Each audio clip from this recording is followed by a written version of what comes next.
Me date of బర్త్‌ని బట్టి గనక, మీరు ఈ 9 గదుల బాక్స్‌లో గనక మీ డేట్ ఆఫ్ బర్త్‌ని ఫిల్ చేసినట్లయితే, ఈ కిందున్న సమస్యలలో మీకు ఏది పాజిటివ్‌గా ఉంటుంది, ఏది నెగెటివ్‌గా ఉంటుందనేది ఒక్కసారి మీరు ఇంట్లో కూర్చొనే తెలుసుకోవచ్చు.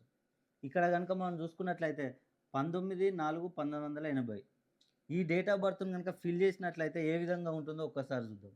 ఇక్కడ 19 1, 1 అంటే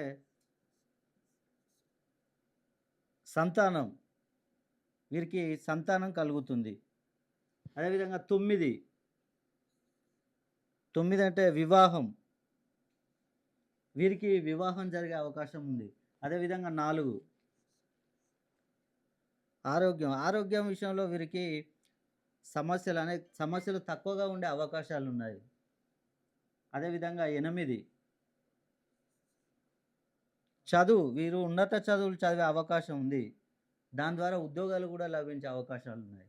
ఇక్కడ గన మనం జూసుకున్నట్లయితే 1, 4, 8, 9 ఇవి ఫిల్ అయినవి. మనకి పాజిటివ్‌గా ఉండే సమస్యలు. అదేవిధంగా ఫిల్ గానివి గనుక మనం జూసుకున్నట్లయితే ఇక్కడ 2, 2 ఇక్కడ జూస్తే రుణ బాధలు. వీరికి రుణ బాధలు, అప్పులు ఎక్కువగా ఉండే అవకాశాలున్నాయి. అదేవిధంగా 3, 3 అంటే రిలేషన్‌షిప్‌లో వీరికి అందరితో సమస్యలు తలెత్తే అవకాశం ఉంది. ఇక్కడ చూసుకుంటే 5 వ్యాపారం. వీరు ఏ వ్యాపారమైనా జేయనియండి. దానిలో నష్టాలు ఎక్కువగా వచ్చే అవకాశాలున్నాయి. అదేవిధంగా 6 డబ్బు సంపాదన. వీరు ఎంత కష్టపడి సంపాదించినా గూడా వీరికి డబ్బనేది నిలవదు. 7 శత్రువులు. వీరికి శత్రువులు మరియు వీరిపై నరదృష్టి గూడా ఎక్కువగా ఉండే అవకాశం ఉంది. మీరు గూడా ఒక్కసారి మీ డేట్ ఆఫ్ బర్త్‌ను ఈ 9 గళ్ళ బాక్స్‌లో ఫిల్ చేసుకొని చూడండి.